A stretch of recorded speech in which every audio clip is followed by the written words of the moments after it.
Okay, I'm walking in through the door. First you see the toilet and the vanity, the sink I mean, and here's the mirror vanity. Do a close-up of the sink. And the vanity. Ooh, there I am. Nice. See how the door is open?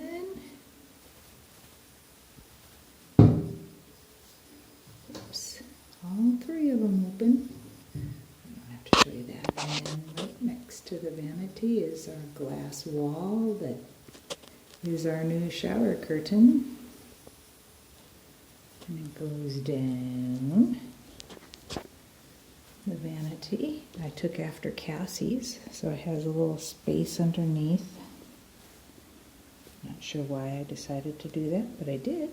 And then down into the shower, the niches, and the towel. And whoa, you can't really see it.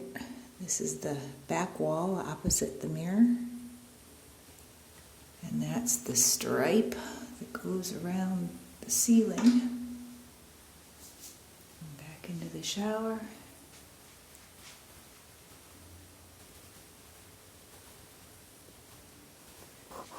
And I'm going to stop.